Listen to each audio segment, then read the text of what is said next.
আসসালামু আলাইকুম। আমরা আসলাম আজকে জোসনা খালার বাসায়। এনার এই জায়গায় একটি ভাঙা চালা ছিল। চালাটি ঝড়ে উড়ে যাওয়ার পরে ইনি অনেক কষ্টের মধ্যেই ছিলেন। দেখা গেল দুই একদিন আমার সঙ্গে দেখা করেছিলেন যে এনার এই অসুবিধা। তো আমি এসে দেখার পরে যে দেখি আসলেই এনার অবস্থা খুবই খারাপ ছিল। অবশেষে এনার জন্য একটি ঘর বরাদ্দ আমরা করে যাই, তা উত্তোলনও করে ফেলেছি। এই ঘরটি নির্মাণ করা হয়েছে এই খেলার জন্য।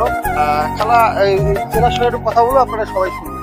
খেলা আপনার যে এই ঘর উঠাই দিলাম, আবার এর আগে চাউল দিলাম, বিভিন্ন ধরনের খাদ্য দ্রব্য আপনি পেলেন, এবং আজকেও আমাদের চাউলের প্রোগ্রাম ছিল।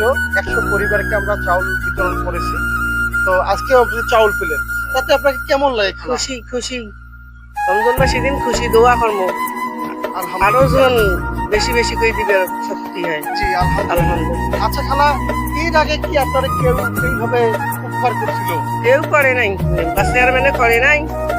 কেন তোমরাই করবে, তারা এসে ভালো। খোঁজ খবর নেয় না? না, কই খোঁজ খবর নিছে এদিন তিনি তো নেও নাই দেয় আপনার এই যে মনে করেন যে ঘরটা উঠাই দিলাম, এটা কিন্তু বড় বাজেট। হ্যাঁ, এটা এই অঞ্চলে এই ধরনের বাজেট দেয় নাই, কেউ দেয়নি। দেয় নাই না হ্যাঁ? না। আমি হলাম অচিনা মাত্র, হ্যাঁ। আসতেছে জাপান থেকে। হ্যাঁ। চিন্তা করেন বিষয়টা, জাপান কোথায় তো আইছে, আর আমরা কোথায়, কোথায় চিন্তা করেন। তো আল্লাহ তাআলার ইচ্ছা ছিল, বিধায় দেখা গেল যে আমার হাত ধরে বা আমার মাধ্যম হয়ে আপনারা পেলেন। আমাদের জন্য দোয়া করবেন, আমরা যেন আপনার মতো অসহায় মা বোনদের যতটুকু যেভাবে পারি আমরা যেন এভাবে হেল্প করে দিতে পারি।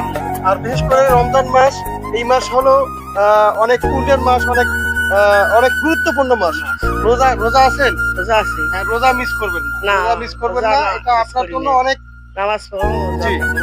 অনেক যেহেতু আপনি করি। চাউল পেলেন, এখন শুধু তরকারি, হ্যাঁ, এখন শুধু তরকারিটা ম্যানেজ করবেন, ম্যানেজ করে আল্লাহ আশা করি রোজা থাকবেন। হ্যাঁ, রোজা থাকবেন, আপনার স্বামীর জন্য দোয়া করবেন, আপনার পরিবারের জন্য দোয়া করবেন, আমাদের জন্য দোয়া করবেন। হ্যাঁ, এটা রহমতের মাস, এটা বুঝতে হবে খেলা। হ্যাঁ, তো প্রিয় বন্ধুরা, ভিডিওটা সবাই শেয়ার করবেন, আর এই হতভাগিনী খেলার জন্য আপনারা দোয়া করবেন।